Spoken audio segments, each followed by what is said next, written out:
Hello guys, how are you? Hope you all are well, enjoying your weekends. Holly weekends चल रहे होंगे college के अभी तो, है ना। और पढ़ाई भी हो रही होगी ज़बरदस्त, ठीक है। तो हमने हमारे जो लास्ट 2 लेक्चर्स थे जो चैप्टर 2 के थे, उसमें हमने क्या क्या पढ़ा था। हमने पढ़ा था कि रिप्रेजेंट कैसे करते हैं डाटा को, हम एडिशन कैसे कर सकते हैं मैट्रिक्स की, हम सब्ट्रैक्शन कैसे कर सकते हैं मैट्रिक्स की, और हमने एक टॉपिक पढ़ा था स्केलर मल्टीप्लिकेशन भी, राइट।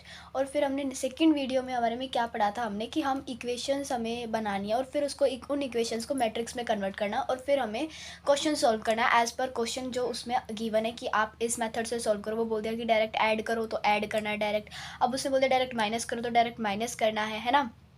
और क्या क्या था। और हाँ, हमारे 2 मेथड्स भी थे, याद हो आपको, मैट्रिक्स इन्वर्स मेथड यूज़ करके करो या क्रैमर मेथड यूज़ करके करो। क्रैमर मेथड को हम डिटर्मिनेंट मेथड भी कहते हैं, पता है ना। तो ये था हमारे जो लास्ट 2 वीडियोस थी चैप्टर 2 की, उसका बेस, ठीक है। अब इसमें क्या है, इस चैप्टर में ये एक हमारी आज की जो वीडियो है वो आएगी और शायद से एक और वीडियो आएगी। एक और वीडियो तो आनी आनी कंफर्म है, ठीक है। शायद वो लास्ट वीडियो होगी इस चैप्टर की, फिर हमारा वो चैप्टर जो है वो कंप्लीट हो जाएगा। तो टोटल 4 वीडियोस कंटेन करेगा ये चैप्टर, जिसके बाद आपका चैप्टर 2 कंप्लीट हो जाएगा, ठीक है। अब आज का जो टॉपिक है वो क्या है, आज का जो टॉपिक है वो है लियोनटिफ मॉडल। अब देखो भाई, लियोनटिफ मॉडल होता क्या है। उससे पहले मैंने एक चीज़ लिखी हुई है, ये देखो, स्लैश इनपुट आउटपुट मॉडल। मैंने ये लिखा हुआ ना, स्लैश इनपुट आउटपुट मॉडल का क्या मतलब है इसके अंदर, कि भाई जो लियोनटिफ मॉडल है ना उसे ही हम इनपुट आउटपुट मॉडल कहते हैं। लियोनटिफ मॉडल आता है तो भी उसका मतलब सेम है कि इनपुट आउटपुट मॉडल, अगर इनपुट आउटपुट मॉडल आता है तो उसका मतलब है लियोनटिफ मॉडल है। ये तो चीज़ क्लियर होगी। अब देखो मैंने क्या है, जो मैं आपको समझाने जा रही हूँ ना, उसका थोड़ा सा लिटिल बिट मैंने क्या लिखा हुआ है, यहाँ पे लिखा हुआ है समराइज़ करके, थोड़ा सा लिटिल बिट, ताकि आप जब नोट्स रीड करो तो आपको क्लियर हो जाए कि हाँ मैंने ये एग्जांपल दिया था आपको करवाते वक्त। तो इसका मैं आपको समझाती हूँ। देखो, बहुत सारी इंडस्ट्रीज़ होती है, हमें पता है कि एक इंडस्ट्री होती नहीं है, ठीक है, बहुत सारी इंडस्ट्रीज़ होती है और हर इंडस्ट्री में अलग अलग प्रोडक्ट्स बनते हैं। जैसे कि एक इंडस्ट्री है स्टील की, एक इंडस्ट्री है कंस्ट्रक्शन की, एक इंडस्ट्री है ट्रांसपोर्ट की, ठीक है। तो स्टील वाली इंडस्ट्री ने क्या किया, कंस्ट्रक्शन वाली इंडस्ट्री ने स्टील वाली इंडस्ट्री को बोला कि मुझे थोड़ा सा स्टील दे दो, उसे किसी काम कंस्ट्रक्ट करना होगा कुछ, उसमें उसको स्टील की रिक्वायरमेंट है। तो स्टील इंडस्ट्री ने क्या किया, कंस्ट्रक्शन को क्या दिया, थोड़ा सा स्टील दिया। अब ऐसे ही ट्रांसपोर्ट इंडस्ट्री ने बोला इंडस्ट्री स्टील इंडस्ट्री को कि भाई तुम मुझे थोड़ा सा स्टील दे दो, मुझे ट्रांसपोर्ट इंडस्ट्री में अपने उसकी नीड है। तो क्या किया, स्टील इंडस्ट्री ने ट्रांसपोर्ट को भी दे दिया। अब क्या पता, स्टील इंडस्ट्री है, एक स्टील इंडस्ट्री तो होगी नहीं, बहुत सारी स्टील इंडस्ट्रीज भी हो सकती है, ठीक है। तो क्या किया, एक दूसरी स्टील इंडस्ट्री थी जिसने इसी स्टील इंडस्ट्री से बोला कि मुझे थोड़ा सा स्टील दे दो, ठीक है। क्या पता उसके पास स्टील की थोड़ी कमी आ गई हो, ठीक है, कुछ भी हो सकता है, कोई भी रीज़न हो सकता है। तो इसका क्या मतलब है कि बहुत सारी इंडस्ट्रीज़ होती हैं जो आपस में इंटर रिलेटेड होती हैं, ठीक है। मतलब ये नहीं होता कि एक इंडस्ट्री है तो वो अपना सारा काम अपनी तरफ से कर सकती है, नहीं। कोई कार की इंडस्ट्री है, ठीक है, सॉरी कार है कोई, जैसे कि मारुति सुजुकी कार है, तो अगर मारुति कार बनानी है तो उसके टायर्स किसी और कंपनी से आएंगे, उसके ब्रेक्स वगैरह या फिर कुछ भी उसके जो डिफरेंट डिफरेंट पार्ट्स होते हैं कार के, वो हर अलग अलग इंडस्ट्री से आएंगे, है ना। तो इसका क्या मतलब है, इसका यही मतलब है कि so many industries which are interrelated, बहुत सारी इंडस्ट्रीज होती है जो इंटर रिलेटेड होती है। Every industry need help of another industry, her industry को क्या होती है, ज़रूरत पड़ती है किसी दूसरी इंडस्ट्री की, मतलब उसकी हेल्प लेनी ही लेनी पड़ती है। जैसे अब मैंने एग्जांपल दिया कार का, कार वालों को टायर तो चाहिए कार बनाने के लिए, तो वो दूसरी इंडस्ट्री के पास जाएंगे, उससे बोलेंगे कि मुझे कार प्रोड्यूस करके दो आप, है ना। तो वो कार के लिए वो टायर्स लेगा, टायर्स वो दूसरी इंडस्ट्री से लेगा। तो इसने क्या किया, कार वाली इंडस्ट्री ने जो टायर वाली इंडस्ट्री है उससे हेल्प लिया, किस लिए, ताकि वो अपना प्रोडक्ट बना सके, अपनी कार को बना सके अच्छे से। समझ में आया ये बात, ओके। तो ये था इसका थोड़ा सा बेसिक कि भाई ऐसे इसका मतलब एक कह सकते हैं हम टेबल बनेगा, जो मैं आपको बताती हूँ कैसे बनेगा टेबल, इसका वेट। अब देखो इसके अंदर क्या है, इसके अंदर एक टेबल बनेगा, ठीक है। उस टेबल को आप ध्यान से समझना, और वो टेबल इंपॉर्टेंट है, ठीक है। अगर वो टेबल क्लियर होता है तो आप इस जो लियोनटिफ मॉडल है इसके अकॉर्डिंग आप क्वेश्चन सॉल्व कर सकते हैं, इनपुट आउटपुट मॉडल के थ्रू आप क्वेश्चन सॉल्व कर सकते हो, ठीक है। तो आपको ये टेबल ध्यान से समझना है। देखो मैंने आपको इंडस्ट्रीज़ का एग्जाम्पल इसीलिए दिया क्योंकि इस टेबल में इंडस्ट्रीज़ का ही एग्जाम्पल है, ठीक है। एग्जाम्पल कह सकते हो या टेबल, ये इंडस्ट्रीज़ के बेसिस पे ही है, ठीक है। अब देखो हमारी इंडस्ट्रीज़ हैं, एक तो ये लाइन होगी इंडस्ट्रीज़ की, एक ये लाइन होगी इंडस्ट्रीज़ की, एक ये रो टाइप में होगी, एक ये कॉलम टाइप में आपकी इंडस्ट्रीज़ होगी। कि अब इसका क्या मतलब है कि इंडस्ट्री वन ने इंडस्ट्री वन को कुछ स्टील दे दिया, इंडस्ट्री वन ने इंडस्ट्री टू को कुछ स्टील दे दिया। ऐसे ही इंडस्ट्री वन ने, कोई एन इंडस्ट्री थी, उसने इंडस्ट्री वन से बोला कि भाई मुझे थोड़ा सा स्टील दे दो, उसने भी स्टील दे दिया, राइट। ये चीज़ क्लियर होगी आप सभी को कि इंडस्ट्री वन ने इंडस्ट्री वन को कुछ दे दिया, इंडस्ट्री वन ने इंडस्ट्री टू को कुछ दे दिया, इंडस्ट्री थ्री ने इंडस्ट्री थ्री को कुछ दे दिया, इंडस्ट्री वन ने इंडस्ट्री एन को भी कुछ दे दिया। ये चीज़ समझ आई। तो इसका क्या मतलब है कि इंडस्ट्री वन ने किसको दिया, इंडस्ट्री वन को। इंडस्ट्री वन क्या कर रही है, प्रोड्यूस कर रही है, राइट।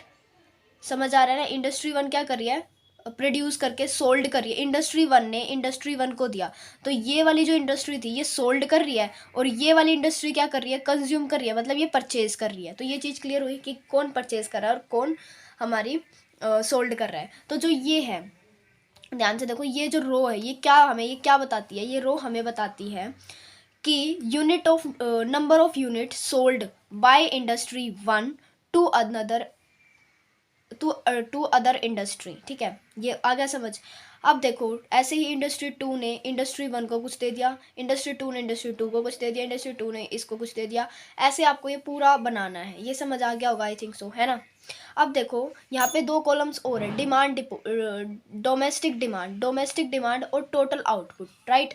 डोमेस्टिक डिमांड को हम फाइनल आउटपुट भी बोलते हैं, याद रखना। डोमेस्टिक डिमांड को हम फाइनल आउटपुट भी बोलते हैं, और उसके साइड में आता है टोटल आउटपुट। अब देखो हमारा फाइनल डिमांड जो है, फाइनल डिमांड कैसे आएगी। अब देखो भाई, इंडस्ट्री वन ने इंडस्ट्री वन को तो कुछ दे दिया, इंडस्ट्रीज ने इंडस्ट्रीज को कुछ ना कुछ दे दिया, राइट। उन्होंने कुछ परचेज किया, उन्होंने कुछ मांगा या कुछ परचेज किया, किसी ने कुछ सोल्ड किया, किसी ने कुछ कंज्यूम किया, ठीक है। बट अब एक पार्ट और आता है हमारे पास, क्या होता है, डोमेस्टिक डिमांड का मतलब क्या होता है, कंज्यूमर्स भी होते हैं ना, कंज्यूमर्स भी कुछ मांगेंगे, ठीक है। कंज्यूमर्स भी कुछ मांगेंगे। कंज्यूमर ने क्या किया, इंडस्ट्री वन को बोला कि मुझे भी कुछ स्टील दे दो, राइट। तो कंज्यूमर भी इंडस्ट्रीज में जाके कई बार क्या करते हैं, परचेजिंग करते हैं अपनी, राइट, परचेज करते हैं, और इंडस्ट्री उन्हें बेचती भी है, उन्हें सोल्ड भी करती है। तो भैया कंज्यूमर वन को कुछ मिल गया, C1 के से मैंने डिनोट कर दिया, राइट। अब देखो टोटल आउटपुट कैसे आता है। टोटल आउटपुट होता है जो हमें इंडस्ट्री वन ने इंडस्ट्री वन को दिया, इंडस्ट्री वन ने इंडस्ट्री टू को दिया, और इंडस्ट्री वन ने ही इंडस्ट्री एन को दिया, प्लस कंज्यूमर को कितना दिया। तो ये सारा उसने क्या है, ये टोटल आउटपुट है यहाँ तक का। जब हम x11 plus x12 plus dash dash dash plus x1n plus C1 करेंगे तो हमारे पास आता है टोटल आउटपुट, जिससे मैंने डिनोट कर दिया x1 से, जिसे मैंने किससे डिनोट कर दिया, x1 से, ठीक है। ये आपको ना यहाँ पे ऐसे दिखेगा x11 प्लस, इसके आगे ना मैंने नेक्स्ट पेज पे लिख दिया है, तो बाकी मैंने आपको बता दिया कि कैसे आएगा, x11 plus x12 plus dash dash dash plus x1n plus C1, वो हमें दे देगा x1, राइट। वो हमें क्या दे देगा, x1, जो हमारा क्या है, टोटल आउटपुट है। Similarly in other cases we have to do same like this only, कि इंडस्ट्री टू ने इंडस्ट्री वन को दिया, इंडस्ट्री टू ने इंडस्ट्री टू को दिया, इंडस्ट्री टू ने एन को दिया, और इंडस्ट्री टू ने कंज्यूमर को भी दिया, डोमेस्टिक डिमांड को भी दिया। डोमेस्टिक डिमांड में जो मैंने डिनोट कर दिया C2 से। तो जब मैं इन सब को ऐड कर दूंगी यहाँ तक जब मैं इन सबको ऐड कर दूंगी तो मेरे पास क्या आ जाएगा, तो मेरे पास आएगा x2 which is total output, got it. तो ऐसे ही ये पूरी टेबल फॉर्म होगी। ये टेबल फॉर्म करनी आ गई, इस टेबल को हम बोलते हैं इनपुट आउटपुट टेबल, ठीक है। इसे क्या बोलते हैं हम, इनपुट आउटपुट टेबल। अब मैंने नीचे ना 2 लाइन लिखी हुई है जो मैं आपको ऑलरेडी समझा चुकी हूँ, बट मैंने आपके मतलब वो नोट्स की पिक्स वगैरह सेंड करूँगी, तो उसके लिए मैंने आपकी कन्वीनियंट के लिए लिख दिया ये, ठीक है। कि पर्टिकुलर रो वन, जो पर्टिकुलर रो वन है, ये वाली जो रो है, राइट, पर्टिकुलर रो वन जो ये वाली रो है, ये क्या बताती है, is number of unit sold, कि कितने ये जो है ना, ये बेचे गए हैं, ये सारी बेची गई हैं। किसने बेची है, इंडस्ट्री वन ने। किसको बेची है, अनदर इंडस्ट्रीज को, राइट। तो वही लिखा मैंने, particular row one is number of unit sold by industry one to other industries, ठीक है। अब ये क्या है, ये चीज़, ये वाला देखो, ये क्या एक कॉलम है, तो ये पर्टिकुलर कॉलम क्या डिनोट कर रहा है, ये पर्टिकुलर कॉलम वन क्या है, नंबर ऑफ यूनिट कंज्यूम्ड या परचेज्ड, ठीक है। ये सारे क्या, ये परचेज किए हैं ना इंडस्ट्री वन ने। क्या देखो, अगर हम रो वाइज देखते हैं तो ये वाली आती है हमारी, राइट। तो इसने क्या किया, सोल्ड किया। बट हम कॉलम वाइज देखेंगे तो ये इंडस्ट्री वन है, इसने कंज्यूम किया डिफरेंट इंडस्ट्री से। तो ये कॉलम वन जो है, ये क्या बोलेगा कि particular column one is a number of unit consumed by different industries from the industry one. ठीक है, क्या मतलब है इसका कि ये जो है ना, ये सिर्फ मैंने इस रो की बात कर रही हूँ मैं। देखो इस कॉलम की बात करूँगी तो ये इस कॉलम का क्या मतलब होगा कि इसमें डिफरेंट नंबर ऑफ यूनिट्स हैं जो कि कंज्यूम किए गए हैं। किसने? इंडस्ट्री वन ने। किससे? डिफरेंट डिफरेंट इंडस्ट्रीज से। ठीक है, तो वही बोला मैंने, particular column one is number of units consumed by industry one from different different industries या फ्रॉम अदर इंडस्ट्रीज आप बोल सकते हो। ठीक है, आपको इतना क्लियर हो गया।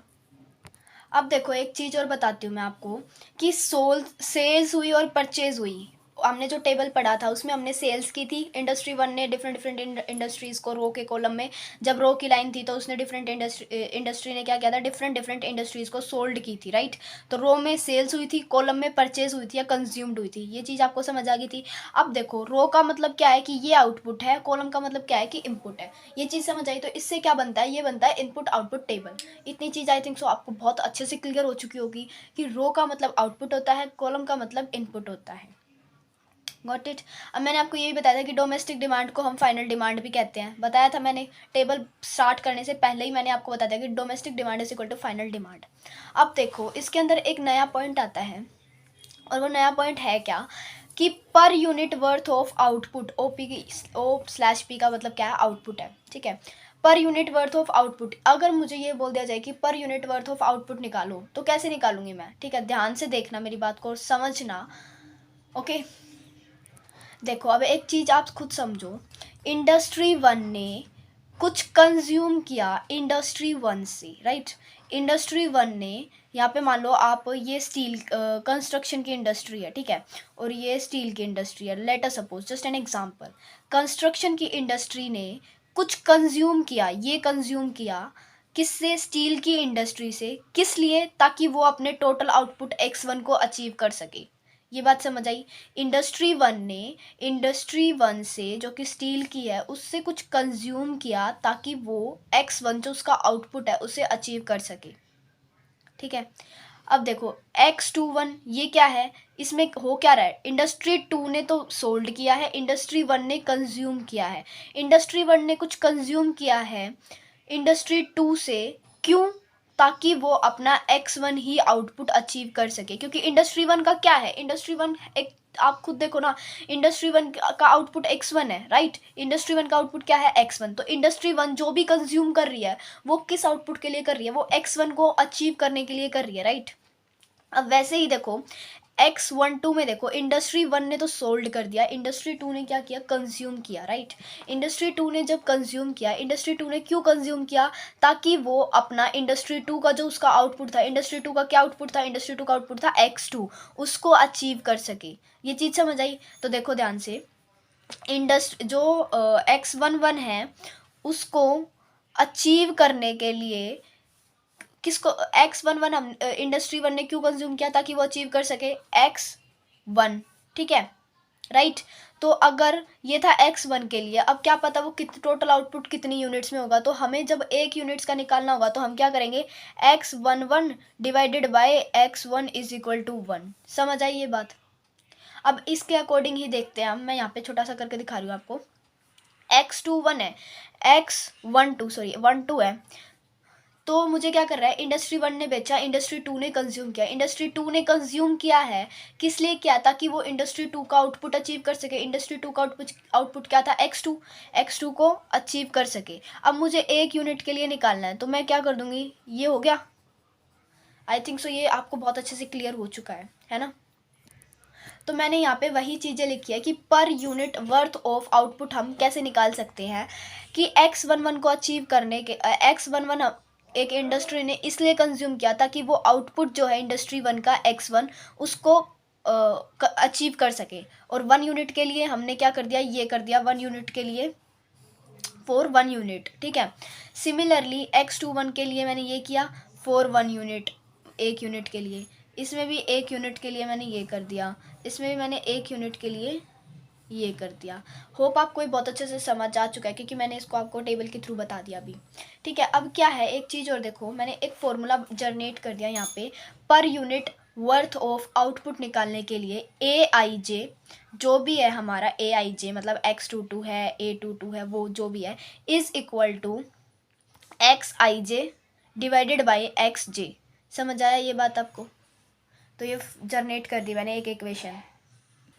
अब देखो ध्यान से कि जो हमने अभी तक पढ़ा उसका क्या है बेसिकली।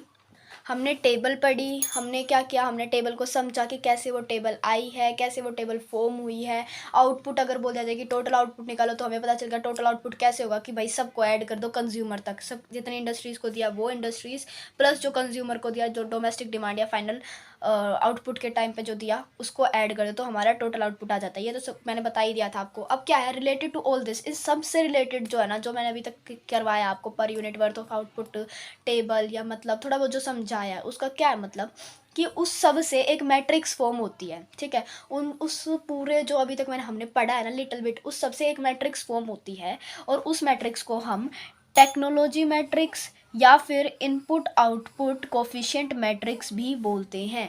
रिमेंबर इट कि जो अब तक हमने पढ़ा है वहाँ से एक मैट्रिक्स अराइव होगी, एक मैट्रिक्स जनरेट होगी और उस मैट्रिक्स को हम टेक्नोलॉजी मैट्रिक या इनपुट आउटपुट कोफिशिएंट मैट्रिक्स भी बोलते हैं। देखो ये इनका कोई ना लॉजिक नहीं है कि आप बोलो कि भाई हमें एक्सप्लेन करवाओ, ठीक है, स्टेप बाय स्टेप। तो आपको ना ये समझना पड़ेगा कि भाई मैं जो भी मेरे को मतलब ये है ना कि मटेरियल है इतना ही, इस ये बहुत ज़्यादा आपके लिए सफिशिएंट है। अगर आप इसे ही ध्यान से समझ लोगे ना तो आपका क्वेश्चन हो जाएगा ईजिली। तो अभी तक हमने जो टेबल, देखो टेबल को समझना बहुत ज़रूरी है, तो आप टेबल को बहुत अच्छे से समझ लेना कि टोटल आउटपुट कैसे निकाला है और हमने वो बनाई कैसे है, ठीक है। कंफ्यूज होने की बात नहीं है।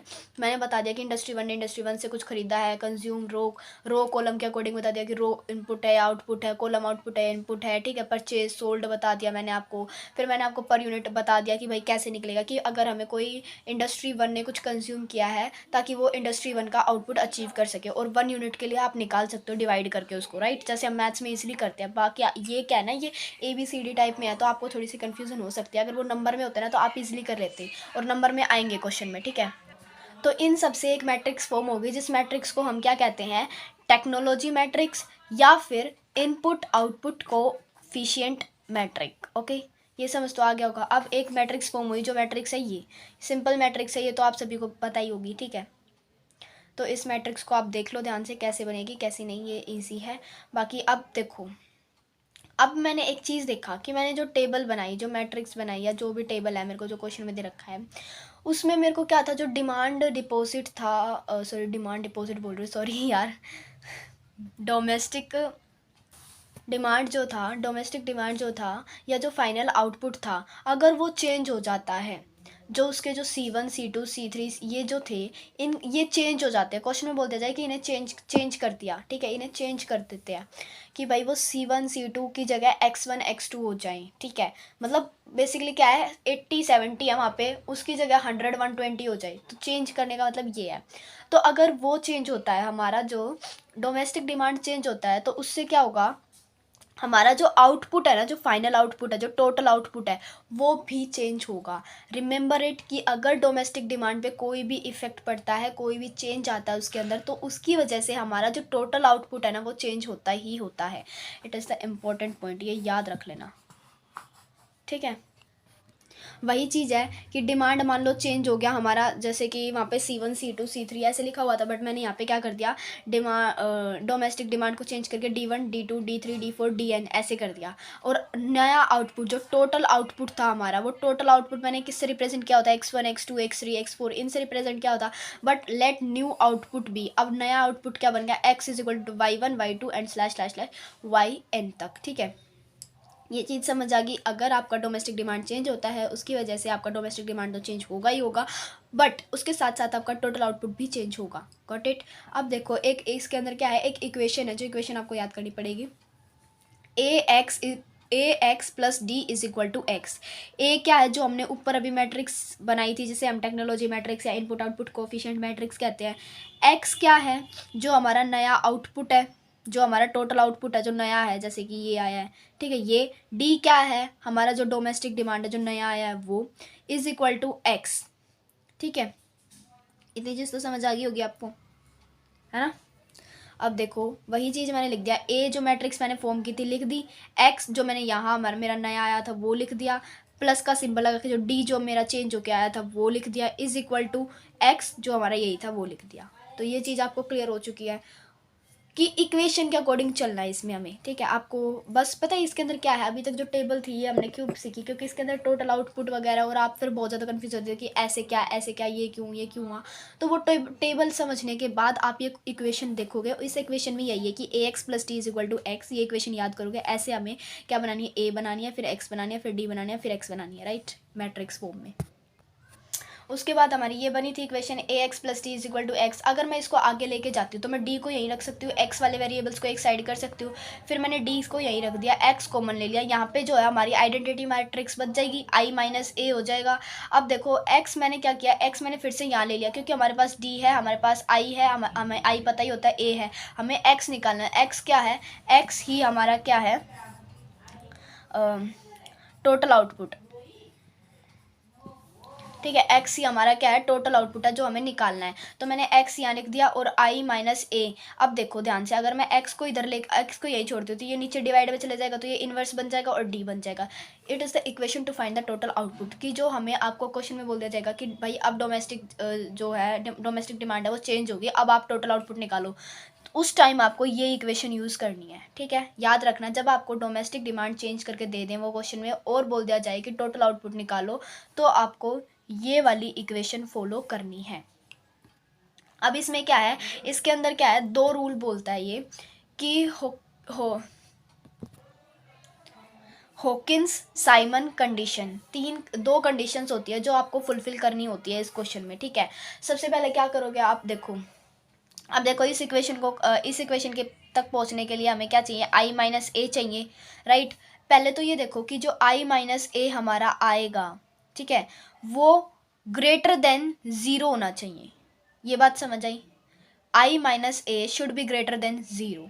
फिर जो डायगोनल एलिमेंट है आई माइनस ए के, वो पॉजिटिव होने चाहिए। तो ये दो इक्वेशंस अपने माइंड में सेट कर लेना कि अगर आपको बोल दिया जाए इनपुट आउटपुट मेथड के थ्रू क्वेश्चन सॉल्व करो, तो आपको ये दोनों कंडीशंस फुलफिल करनी ही होगी। अगर ये फुलफिल नहीं है तो आप क्वेश्चन आगे कंटिन्यू नहीं कर सकते हो। एक अनसॉल्व्ड क्वेश्चन है जो कि बुक इसी से है, क्या नाम है, जेके ठुकराल बुक से है, और उसी का अनसॉल्व्ड क्वेश्चन है, क्वेश्चन नंबर 1 ही है वो, ठीक है। तो वो मैं आपको करा देती हूँ, बाकी ये इतना टिपिकल नहीं है। अगर आपको एक ही क्वेश्चन कराऊंगी मैं, आगे का आप क्वेश्चन खुद करोगे। अगर आपको कोई प्रॉब्लम आती है तो आप मुझसे पूछ भी सकते हो, ठीक है, कोई बड़ी बात नहीं है, बहुत ईजी क्वेश्चन है, ध्यान से दिमाग को लगा के करोगे तो हो जाएगा। अब देखो मैंने ये क्वेश्चन लिख दिया अनसॉल्व्ड का, पेज नंबर 260 है जेके ठुकराल बुक से, ठीक है। इसमें मैंने आपको ये क्वेश्चन लिख दिया। इसने क्या बोल दिया कि भाई प्रोडक्शन सेक्टर है जिसमें दो चीज़ें हैं, एग्रीकल्चर और इंडस्ट्री दोनों प्रोड्यूस करती है। परचेजिंग सेक्टर है, परचेज कौन करता है, एग्रीकल्चर और इंडस्ट्री, है ना। परचेज कौन करता है, एग्रीकल्चर और इंडस्ट्री, ठीक है। फाइन एफ डी का मतलब क्या है, एफ डी का मतलब मैंने आपको बताया था, फाइनल आउटपुट, ठीक है, फाइनल आउटपुट, या फिर आप इसे लिख सकते हो डोमेस्टिक डिमांड भी, ठीक है। ये तो समझ आ गया होगा आपको। टोटल आउटपुट, टीओ का मतलब तो समझ ही गए होगे, टोटल आउटपुट, ये तो समझ गए होगे आप सभी, राइट। तो आपको ये दे रखा है। अब इसने दे दिया कि टोटल आउटपुट आपको नहीं दिया क्वेश्चन में, टोटल आउटपुट आपको गिवन नहीं है, तो आप टोटल आउटपुट कैसे निकालोगे। मैंने आप सभी को बताया था कि एग्रीकल्चर ने एग्रीकल्चर को बेचा, इसने कंज्यूम किया, ठीक है। तो इसको और कंज्यूमर्स ने भी कुछ लिया, तो इन तीनों को जब आप ऐड कर दोगे तो हमारा टोटल आउटपुट आ जाएगा 1000। ऐसे ही इनको करोगे तो आपका टोटल आउटपुट आएगा 2000, ठीक है। तो ये तो चीज़ आपको समझ आ गई होगी। अब आपको ए मैट्रिक्स बनानी है, जिसे हम टेक्नोलॉजी मैट्रिक्स है, इनपुट आउटपुट कोएफिशिएंट मैट्रिक्स भी कहते हैं। तो ए मैट्रिक्स कैसे फॉर्म होगी आपको पता ही है, इजी है, सिंपल है, बना लोगे। 300 600 400 1200 यही होती है ना। बाकी अब आगे क्वेश्चन पढ़ो, वो क्वेश्चन जो है ना वो ट्विस्ट कर देगा, क्वेश्चन को पूरा चेंज कर देगा, ठीक है। इसने क्या बोला है कि न्यू डिमांड जो है, जो नई डिमांड है ये वाली 100 और 400 को चेंज करके वो क्या होगी, 200 एग्रीकल्चर यूनिट्स की होगी, 800 यूनिट्स ऑफ इंडस्ट्री होगी, ठीक है। अब आप बोलोगे कि अब मैट्रिक्स कैसे निकालें हम ए की, क्योंकि अब तो इसने ये भी चेंज कर दिया है ना, ये चेंज कर दिया तो जिससे की वजह से पूरा सब कुछ चेंज हो जाएगा। देखो अगर हमारी फाइनल आउटपुट जो है वो चेंज होता है ना, क्वेश्चन में बोल दिया जाता है नया डिमांड जो है वो दे दे या फाइनल आउटपुट चेंज हो जाए, डोमेस्टिक डिमांड चेंज हो जाता है ना, तो उससे क्या होता है, हमारा टोटल आउटपुट भी चेंज होता है, हमारा ये भी चेंज हो जाता है, राइट। अब देखो हम करेंगे कैसे, हम इसकी जगह हमारा क्या वैल्यू आएगी, क्या वैल्यू आएगी, देखो मैंने आपको बताया था जब हमने पर यूनिट निकाला था, हमने क्या निकाला था, पर यूनिट निकाला था ना, तब हमने देखो पर यूनिट मैंने आपको समझाया था, बेटा सेकंड में बताती हूँ, ये रहा per unit worth of output समझाया था ना मैंने, कि X11 को प्रोड्यूस करने के लिए हमें हम X11 को क्यों कंज्यूम कर रहे हैं, कोई इंडस्ट्री X11 को क्यों कंज्यूम कर रही है, ताकि वो X1 आउटपुट को, जो टोटल आउटपुट है X1 का, वो अचीव कर सकते हैं। सेम इसके अंदर क्या होगा कि 300 एग्रीकल्चर ने ये 300 इस एग्रीकल्चर से क्यों परचेज किए, देखो मैं यहाँ लिख रही हूँ 300 एग्रीकल्चर ने इस एग्रीकल्चर से क्यों परचेज किए, ताकि वो क्या अचीव कर सके, टोटल आउटपुट। टोटल आउटपुट कितना आया था यहाँ पे 1000, तो 300 बाय 1000 एक यूनिट के लिए, ये तो समझ आ गया होगा, 300 बाई 1000 एक यूनिट के लिए।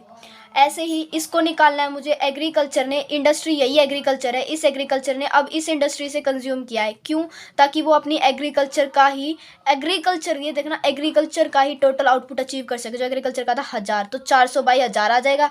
सेम अब इंडस्ट्री ने क्या किया, इस एग्रीकल्चर से परचेज किया ताकि वो अपनी इंडस्ट्री का जो आउटपुट था उसे अचीव कर सके, और इंडस्ट्री का आउटपुट कितना था 2000, तो 2000 को अचीव कर सके, तो 600 divided by 2000 same 1200 divided by 2000। ये चीज़ तो आपको समझ में आ गई होगी, ऐसे आपकी मैट्रिक्स फॉर्म हो जाएगी, ठीक है। ए अब डिमांड मैट्रिक्स फॉर्म कैसे होगी, 200 और 800 की कॉलम वाइज होगी, टोटल आउटपुट हमें निकालना है, ये चीज़ तो समझ आ गई होगी सबको। इसमें देखो हमने टोटल आउटपुट निकाला एग्रीकल्चर का, सबसे पहले 300, 600, 100, 1000 कर दिया, 2000 निकाल दिया, ये मैं आपको बता चुकी हूँ। फिर मैंने आपको ये मैट्रिक्स फॉर्म करनी भी बता दी कि कैसे फॉर्म होगी ये matrix.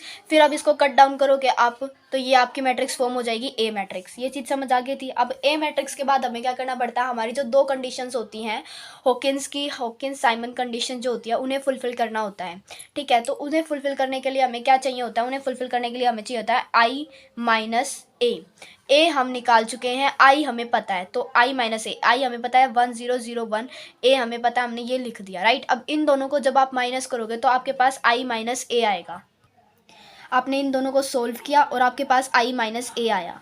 First of all first condition हमारी क्या थी, हमारी कंडीशन थी कि जो आई माइनस ए है वो क्या होना चाहिए, ग्रेटर देन 0 होना चाहिए। तो हम क्या करेंगे, इसका डिटर्मिनेंट निकालेंगे पहले, आई माइनस ए का डिटर्मिनेंट निकालो, 7/10 इंटू 2/5 माइनस 3/10 इंटू माइनस 2/5, आपने ये किया तो आपका 8/50 आ रहा है। इट इज़ ग्रेटर, ये क्या, ये है बड़ा है ना, ये 0 से बड़ा है, तो फर्स्ट कंडीशन हमारी सेटिस्फाई होगी। सेकंड कंडीशन क्या थी कि आई माइनस ए के जो डायगनल्स है वो पॉजिटिव होने चाहिए। आई माइनस ये था, आई माइनस ए ये था हमारा, ये डिटर्मिनेंट है।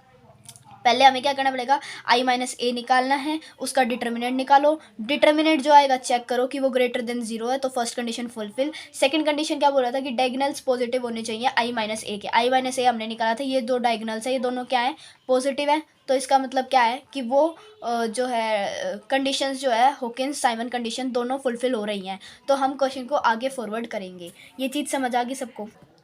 अब देखो हमने अपनी कंडीशन फुलफिल कर दी, ठीक है। हमने क्या लिख लिया, नया आउटपुट हमें नहीं पता क्या आएगा क्या नहीं आएगा, तो हमने लेट कर लिया कि let total output x is equal to x1 x2, क्योंकि हमारा जो पहले था डिमांड जब उन्होंने चेंज नहीं की थी तो हमारा 1000 और 2000 टोटल आउटपुट आ गया था, राइट। बट अब उन्होंने डिमांड चेंज कर दी जिसकी वजह से हमारा टोटल आउटपुट चेंज होगा। तो डिमांड जब हमारी चेंज होगी 200 और 800 होगी, तो हमारा टोटल आउटपुट भी चेंज होकर कुछ ना कुछ होएगा, तो हमने x1 x2 एज लिख दिया। आप y1 y2 भी लिख सकते हो, z1 z2 भी ले सकते हो, कुछ भी ले सकते हो, बट मैंने x के अकॉर्डिंग ले लिया। अब मैंने आपको ये इक्वेशन दी थी, राइट। इस इक्वेशन का हमें क्वेश्चन करना है, x को x एज इट इज़ रख दो, i माइनस ए का इन्वर्स कैसे निकालते हैं हम, i divided by i minus a का determinant adjoint of i minus a, और इंटू डी था आपका, तो वो तो इंटू डी यू का यू रहेगा। तो डिटर्मिनेंट आपने अभी निकाला था 1/8, 1 आ जाएगा। डिटर्मिनेंट आई माइनस ए का आया था 8/50। एडजॉइंट ए कैसे निकालोगे, एडजॉइंट ए पहले कैसे निकालते हैं हम, पता है ना सबको कैसे निकालते हैं, फर्स्ट वीडियो में मैं समझा चुकी हूँ, बिल्कुल स्टार्टिंग के चैप्टर जो था उसमें करते हैं, ठीक है। बट मैं आपको फिर भी बता देती हूँ। एडजॉइंट ए के केस में क्या होता है, हमें adjoint A I minus a का कैसे निकालेंगे, देखो बताती हूँ। ये एक छोटी सी ट्रिक कह लो, कुछ कह लो। 7/10 है, आई माइनस ए का ही एडजॉइंट चाहिए। 7/10 है, 2/5 है, इनको इंटरचेंज कर देंगे। 2/5 यहाँ आ जाएगा, 7/10 उठ के यहाँ आ जाएगा। इन दोनों का साइन हटा देंगे, बाकी सेम रहेगा। ठीक है, सेम वही चीज़ बताइए मैंने, देख लो।